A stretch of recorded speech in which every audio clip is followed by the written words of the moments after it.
लचित बरफुकन एक और नाम है जो कांग्रेस पोषित वामपंथी इतिहासकारों की कुचेष्टाओं का शिकार हो गया। लचित बरफुकन ही वो नाम है जिसकी वजह से असम में कभी भी मुगल साम्राज्य दाखिल नहीं हो सका। असम या आसाम इस पूर्वोत्तर राज्य पर साल 1225 से लेकर 1826 तक अहोम साम्राज्य का शासन था। अहोम साम्राज्य की स्थापना म्यांमार के शान प्रांत से आए सुकफा नाम के राजा ने की थी। अहोम साम्राज्य की स्थापना भले ही बाहर से आए लोगों ने की थी, लेकिन इसके शासकों ने बेहद ही आत्मीय तरीके से यहाँ के स्थानीय हिंदू के साथ अपने आप को जोड़ लिया, बल्कि खुद भी हिंदू धर्म अपना लिया। दूसरी तरफ मध्यकाल में मुगल साम्राज्य का विस्तार कूच विहार तक हो गया था और अब वे पूरब की तरफ बढ़ना चाहते थे।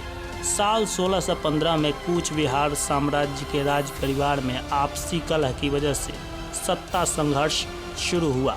सत्ता संघर्ष में एक गुट का साथ मुगल दे रहे थे तो दूसरे गुट को अहोम साम्राज्य का समर्थन प्राप्त था। साल 1661 में मुगलों की विशाल सेना ने अहोम को काफ़ी बुरी तरीके से हराया और गुवाहाटी का नियंत्रण अहोम के हाथों से निकलकर मुगलों के नियंत्रण में आ गया। साल 1663 से लेकर 1669 तक असम में चक्रध्वज सिंह नाम के अहोम राजा का राज्य चल रहा था। चक्रध्वज सिंह इस बात से बहुत परेशान थे कि आज नहीं तो कल मुगल साम्राज्य उनके इलाके पर भी कब्जा कर लेगा। असम के आसपास के इलाकों पर धीरे धीरे मुगलिया सेनाओं का दबाव बढ़ना शुरू हो गया था। इस बड़ी चुनौती से निपटने के लिए चक्रध्वज सिंह ने भरोसा किया अपने सेनापति लचित बरफुकन पर।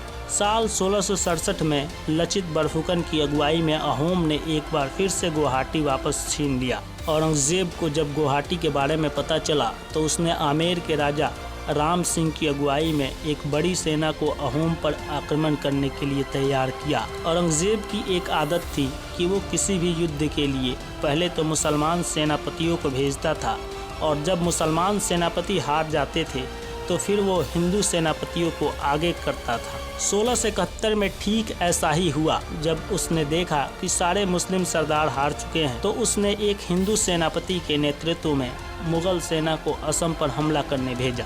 साल 1671 में गुवाहाटी के पास सराय घाट में मुगलों और अहोम के बीच एक भयानक और निर्णायक युद्ध हुआ था, जिसे इतिहास में सराय घाट के युद्ध के नाम से जाना जाता है। ये लड़ाई ब्रह्मपुत्र नदी के अंदर और बाहर उसके तटों पर लड़ी गई। ये भारत के इतिहास की एक ऐसी अनोखी लड़ाई थी जो कि नौसेना युद्ध थी, इसलिए इस लड़ाई की बहुत ज्यादा अहमियत है। अहोम साम्राज्य के सेनापति लचित बरफुकन पर यह जिम्मा था कि वो असम को मुगलों के आतंक से दूर रखें और इसके लिए उन्होंने बहुत ज़बरदस्त रणनीति तैयार की।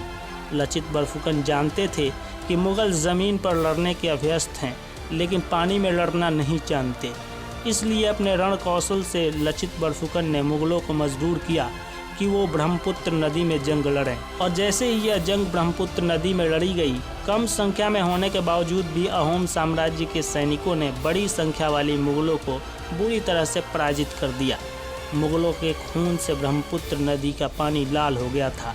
ऐसा मंजर इतिहास में कभी कभी ही देखने को मिलता है। मुगलों को ऐसी करारी हार मिली कि इसके बाद पलटकर कभी उन्होंने अहोम साम्राज्य की तरफ देखा नहीं।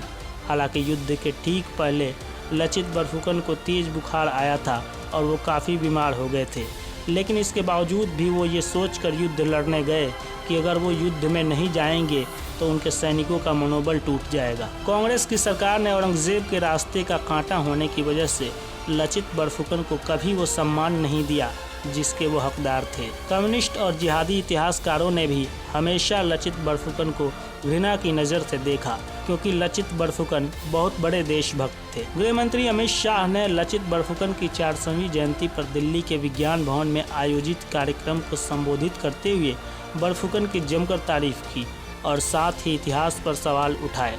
शाह ने कहा कि हमारा इतिहास गलत तरीके से लिखा और पढ़ाया गया। अब समय आ गया है कि पूरे देश को फिर से सही इतिहास बताया जाए। वही समापन समारोह में पीएम मोदी ने कहा, ये बहुत ही दुर्भाग्यपूर्ण रहा, हमें आज़ादी के बाद भी गुलामी काल के बारे में बताया गया, जबकि भारत का इतिहास सिर्फ गुलामी का इतिहास नहीं है बल्कि विजय का इतिहास है।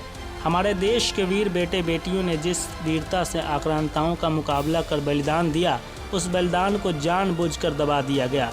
गुलामी की निशानियों को जिंदा रखा। पहले जो गलतियां हुई उनको देश अब सुधार रहा है। लेकिन बीजेपी की सरकार जब से केंद्र में आई तो सबसे पहले लचित बड़फुकन के नाम से एनडीए पास आउट को एक पदक देना शुरू किया गया।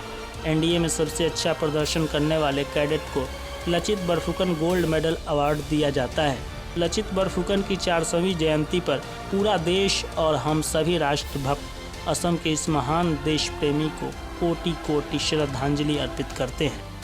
न्यूज़ वॉच इंडिया के लिए उत्पल देव कौशिक की रिपोर्ट।